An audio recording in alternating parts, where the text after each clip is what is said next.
So usually this is about the time of year that people are getting in bare root plants, if that's something that you've ordered. Bare root is something that you can order from a lot of different nurseries, usually wholesale, but you can get like nice prices on things like especially berry plants. I don't usually do trees and things bare root because I think it's a little too hard on them, unless they're smaller trees. So probably something 1 to 2 feet tall as opposed to like the full size 4 or 5 foot trees. Different plants, different companies do a better job with.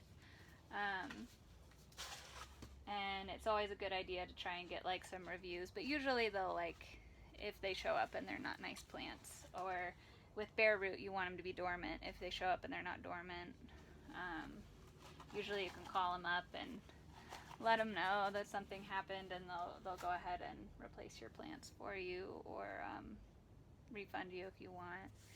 You just have to, like, immediately when you get it, you have to open the box, read the instructions on how to, you know, take care of them until you can pot them up, and then if there's any issues after that, you know, give them a call. But I think it's a really good way to go if you're interested in, if you're willing to put in more time, you can get more plants for fewer dollars, for sure. So I have them, I wouldn't leave them, I've got them in, here I'll show you. Got them in a pot of water here, or a bucket of water here, and this has Super Thrive in it, which is supposed to kind of help bare root cuttings get going. And I put them in here for like 20 minutes before, like as I'm potting them, I'll have them in here. I don't have them in here all the time because they would eventually drown. So this is a bare root Pixwell gooseberry. And usually they'll just come in a bundle, and they'll usually overnight ship them depending on what it is that you're having shipped.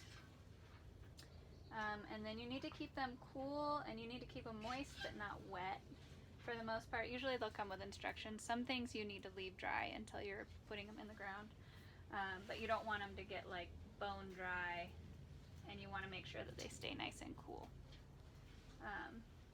These guys are kind of tangled together, but I'm just going to show you planting them. There are a couple of things you need to keep in mind when you're planting them. So I'm going to be putting these gooseberries, the smaller ones, in these tall pots. And the big thing is when you put them in the pots, if you're doing trees and shrubs, you need to make sure that your pot is going to be tall enough for your plant. So since this is going to be a little long, I'm going to go ahead and I'm going to trim the end off of it. And it's hard to do that a lot of times if you're not used to it. You think you're hurting the plant. But if you put them in there and their roots are what you call J-rooted, where they grow down and then you flip them up, it's really not good for the plant, and it's going to screw with their root system for the rest of their life. So it's important to go ahead and trim them, and that's going to be true of like anything. Like I planted strawberries earlier today, and those needed to be pruned so that the pots that they were going into, they were not being J-rooted also. So really important. Next thing that's really important is that you need to make sure when you're doing bare root transplanting that you are getting the soil firmly put around the whole plant, around all the roots, so you don't have dry patches. Because if you leave, especially in a pot like this, it's really easy to leave air pockets, and then you end up with dead plants because the roots dry out and they die. So I'll kind of show you how hard I go on these. So when I'm putting them in tall pots like this, I'll put them all the way down, and then I'll pull them back up, and then I'll spin them around, and that'll make it so that all the roots are pointing down. You don't want the roots pointing up at all. And then I'll go ahead and add my potting soil. You can put bare root plants directly into your soil in the spring. the big trick is keeping them well watered. I like to pot them up and then transplant them once the monsoons come, or once they just are a little bit better established, because it really is shocking for the plants to be transported bare root, and it's so dry here that it's hard to keep them wet enough that they do well. But if you water an area regularly, if you do it really well, then you should be able to get away with putting your bare root directly into the soil. Just make sure to amend the soil really well before that. So just so you get an idea of how hard I'm gonna tamp this down. I'm gonna hit it on a pot that I have down here, and I'm gonna hit it hard multiple times, and I'm gonna hold on to it tight so it doesn't sink down really deep into the pot and I end up with a plant that's super far in there. And then I'll fill it up again, and I'll really firm the soil down. You want to make it so that the soil is like firm to the touch. Like if you push on it, it's not gonna really give, because otherwise the soil will just gradually settle in your pot, and you're gonna end up with a half full pot and exposed roots.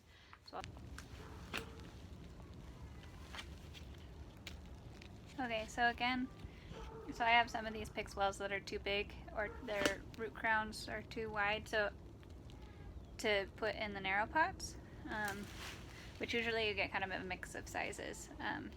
Sorry, I'm cutting off my head. You get kind of a mix of sizes and shapes when you order bare root. So usually I just try and pot them with the best shape that's appropriate for their roots. So that since these are more spreading and this is a larger one, I'm going to put it in a gallon pot instead. And I'm going to go ahead and I'm going to kind of measure where it's at, and then I'm going to prune off the extra roots that would otherwise be in the way. So you can see I took off a fair amount. And again, I know that's hard to do sometimes, but it really is going to be better for the plant. A lot of times when people are professionally potting up rooted cuttings or clones, they're gonna go ahead and do that pruning anyway, because a lot of times the plants, when they're going through a situation like transplanting, they're already gonna self-prune roots a fair amount. So you're just kind of saving them the effort. Make sure your pruners are sharp. And then again, we'll just see how this is how firm the soil should be, you know, nice and firm in the pot. And now that that's all potted up, I'm gonna water all of these in really well, and then I'm gonna put them somewhere cool and in the shade. They don't have any leaves, which is what you want for the most part when you're doing bare root. And you know, I'm gonna try and keep them fairly cool for a while, because it really is better for the plants if they are kind of given an opportunity to go through that shock in a cooler environment.